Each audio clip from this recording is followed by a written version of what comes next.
Hey, it's Jeff Tamburello. I am the broker owner of Steelbridge Realty and a director of the Southwest Florida REIA. Here to talk about checkout 2020. Metrics coming out of the market are pretty spectacular. Disclosure, this is my work done for me and shared with you. All data is exported from the MLS and trended in Microsoft Excel. The data is also Lee County residential. The dates we are comparing and that we trended are December of 18 to January of 19 versus December of 19 versus January of 20. Data was exported on the 4th of February at 11:15 a.m. It's significant to know that because that means the sales counts are just going to go up. Most organizations for real estate data generally start trending the previous month on the 15th just because there's such a lag sometimes in putting sales in, whether it's an agent slow and putting it closed out in the MLS, or sometimes you just have issues with stuff getting funded. There's 6 main traits to watch in a market. If you attend Southwest Florida REIA meetings, we've talked about this a lot. This will be a rehash. If not, this will be the first time. There's volume. Volume is the king. The number one thing to watch is volume. And you've got sales counts. And then the average price, which is an indicator more of the upper end of the market. The median price, which is more of an indicator of what the bottom end of the market is doing. Your cash sales percentage, and then how many months inventory, just simple supply and demand. So let's look at this. We had a 35% increase in volume, a 28% increase in sales counts. The average price was up 5%, but there was a couple really large sales in Captiva, I believe. So take those out of the equation and it would probably pull it down another percent, but 5% is not huge, especially at the beginning of season. There's the median price, which was up 3.94%. Cash sales percentage is really, really insightful here. You have the previous time period was 41.5%.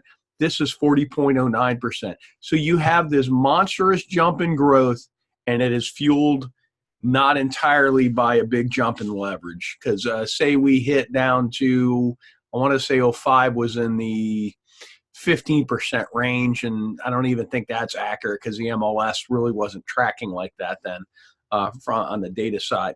But it's really significant that the cash percentage essentially stayed the same.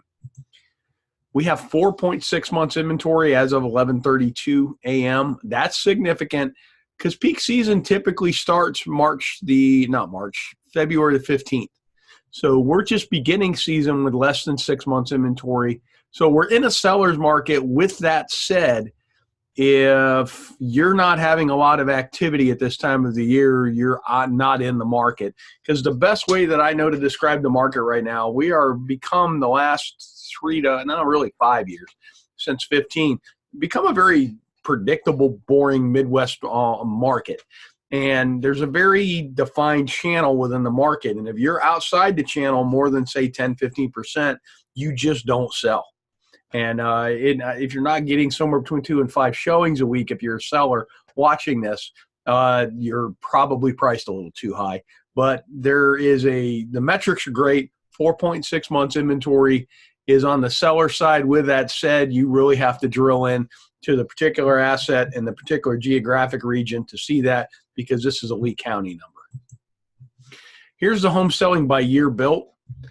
The biggest chunk are new homes. Behind that are the 5, 6, 7 vintage. This should be that way because we made so many homes in 5, 6, 7. I also think there's a decent trend of people trading out who bought right in the dip in that price. But this is the growth of the market, is the new construction.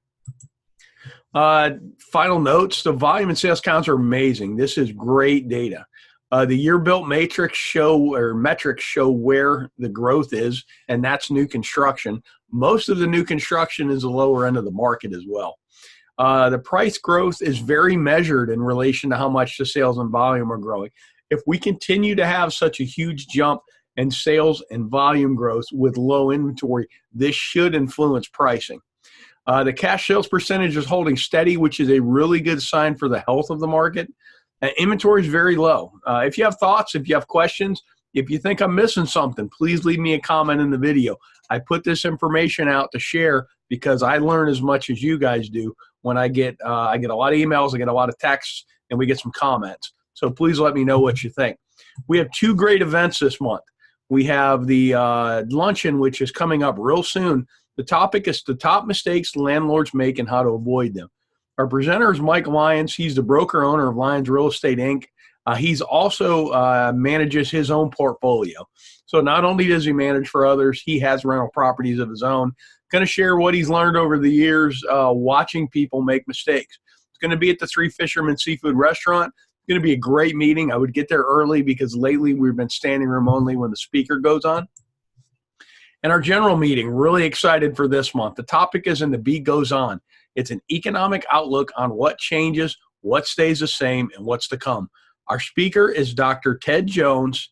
He's the chief economist with Stewart Title, national speaker coming to do a gig in Southwest Florida.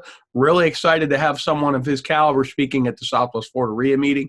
Doors open at 5:30. Look forward to seeing you there.